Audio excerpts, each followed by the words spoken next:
Hello everyone, welcome back to the Green Man for another Ranking the Discography series, and today I'm going to be attempting to do this for the band Draconian, the gothic slash doom metal band from Sweden, who were formed in 1994, have therefore been around a long time. Initially they went through a few changes in lineup before they got through to releasing an EP called Dark Oceans We Cry in 2002, and following that they then released their first full-length studio album, Where Lovers Mourn. And I will be only ranking the albums of the full-length kind from 2003 onwards, so from Where Lovers Mourn right up until their most recent album, Under a Godless Veil. Now, Draconian, I think, have pretty much kept more or less a signature sound in the time that they've been around, and that is that sort of pretty crushing, despairing, melodic, slow doom metal sound, with a combination of the gruff, rough vocals from Anders Jacobsen, with either Lisa Johansson in the earlier days, followed by, of course, Heike Langens, who I think is fantastic with Draconian. Certainly Lisa is as well, or Lisa was, but there is something about Heike's vocals I think work really well with the darkness of Draconian's atmospheric touch. So I'm going to crack on with this list. I always do a little introduction, but don't want to make that too long, so we are going to go forwards with Draconian albums ranked, and here we go with my first choice. Number 7 felt like a relatively easy choice for me, and I don't know whether this is going to meet with a lot of kind of disagreement, which is fine. As I say, with these videos you can always disagree with me. Put your own, feel free to put your own list in the comments if you think that you have a particular order. I sympathise with those of you that love a lot of the albums the same. I think this has been a tough challenge, but it's just fun to do. And number 7 for me is A Rose for the Apocalypse. Now there was I don't know, it felt like something was missing from this album. It really did, in spite of it having the usual Draconian elements and a pretty cool opener. As this album went on, it didn't retain my attention much, and I haven't been back to it much. I revisited it fairly recently, and I didn't get the spark from and really powerful. I think Draconian are often at their best when they're really kind of pushing in on the emotion, on the sort of despair and the sadness and melancholy of their albums. And I thought perhaps that was one element that for me wasn't quite there in Rose for the Apocalypse. Also didn't think that the vocals felt as clear and prominent, particularly like with Lisa's for this album, but therefore I've put it as my least favourite. That said, don't think it's a bad album. It's alright, I can listen to it without sort of feeling, in any way perturbed. I think it's alright, but I'm going to have it as my least favourite on this occasion. Number 6 I've put as The Burning Halo, and interesting this because I adore the first track, She Dies. I think it is magnificent. I love it to bits. And I think Lisa's voice on this absolutely shines through. The melodic touch of the guitars is perfect and very much, what you kind of come to expect from Draconian, but I particularly like that in this song as well. So I would put this as, because for me, as the album goes on, it loses what I think the power it had at the beginning of the album. And again, you are welcome to disagree, but yeah, I think for me, A Burning Halo would be not my least favourite, but number 6, my second least favourite of their discography. Coming up next, a bit of a dark horse, Turning Seasons Within, and this could switch around at times in my order, I think, a little bit, because there are a few tracks on here I do really, really like, and there's one in particular which I would put in my top 10 at least, and that is Morphine Clouds. I think that is a great track, one that I revisit pretty regularly, as well as the opening track I think is a cracker as well, an absolute belter of a track which I adore too. So with that in mind, it's certainly an album I like listening to, and I like pretty much all the way through, but as contrasted to when I was listening to their discography again, just the next 4 albums just slightly were a little bit of a cut above, I thought, in terms of all the other things, the power, the emotion, the elements coming together and giving you great Draconian song after great Draconian song. I just felt for this album it wasn't quite as good as the others, just in my view, but still a bit of a dark horse in that there's stuff here that you can really enjoy for sure.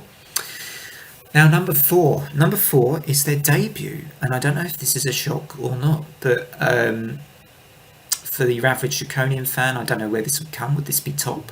I'm not sure. Where Lovers Mourn is a bit of a classic in a way, I would agree. I think particularly the start of the album, with tracks like, I'm sort of going back to it, The Cry of Silence and Silent Winter are epic. Love those. Quite like the album as well as it gets towards its closure. Everything from Reversio to Sesamon is pretty good, to be honest, too. But the album as a whole, did I like it as much as my top three? Again, it's why it's at number 4. Not quite. The others were just slightly a cut above. Which brings me on to number 3, pretty quickly and swiftly. Their latest release, actually, Under a Godless Veil. There we go. And obviously this is a Hiker. It features Hiker for the second time in the album. I love the melodies in this one. I think this is very sort of, certainly draws on the strengths of Draconian's ability to go from, the stomping, crushing stuff to the nice drift, floaty, airy, more cleaner stuff as well. And I thought that also quite a good use of, I think, some electronics coming in this album in places, and it was very, very atmospheric, and personally I love that, and I think very well produced, and it's made it to my number 3, which for a band's latest album, I think to always be high up is a good sign that the band are doing well in their later years and aging like a fine wine, as they say. Well, that's a bit of a cliche saying that, isn't it? Aging like a fine wine. I like to think I'm aging like a fine wine at times, but I'm not so sure. So that brings me to number 2. Now this was almost impossible to do because I love these top 2 albums pretty much equally, and it was a bit like the scenario I had with Insomnium, with Killswitch, with Opeth. When you get to the top 2, it becomes almost a nightmare trying to work out. I'm going to have to put one lower than the other, and it just feels sacrilege. It just feels like not a fair thing to do, but I'm going to do it because hell, this is fun, and I like ordering these discographies. Right, so Arcane Rainfall, absolute classic Draconian album, no questions asked. It has just the track list. When I look at it, I mean, not really any weak tracks. Reading it out to myself, actually, the shorter track Expostulation was one that maybe I didn't quite dig as much. But apart from that, pretty much a classic.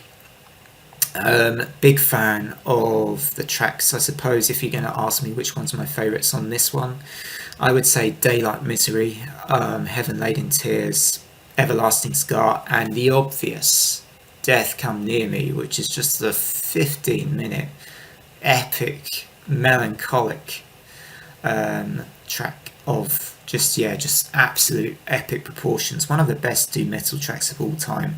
One to sort of, really meet your sort of those negative emotions, those despairing, sad, depressed emotions just so well. It's beautiful. It's absolutely beautiful, from the first minute to the last, as they say.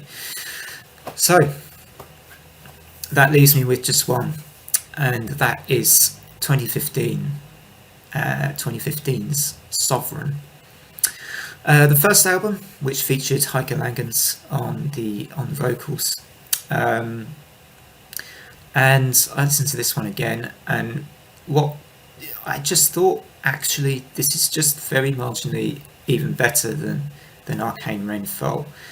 Yeah, it's a later album, but that is not a good enough reason to put it lower than Arcane Rainfall. This album is awesome. It's awesome, and in a way,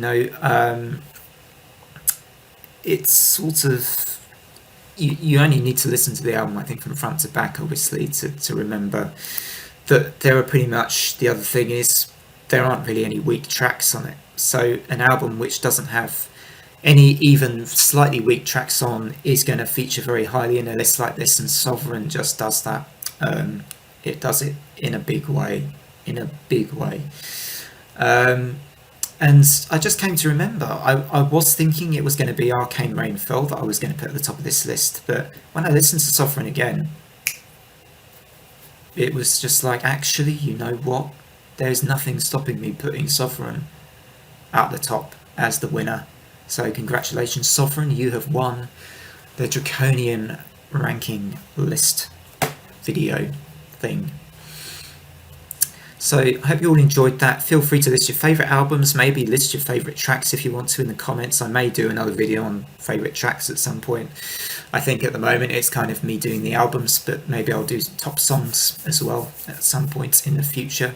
But yeah, hope you all enjoy your Friday evenings and your weekends. I'm clocking off now. See you next time. Take care.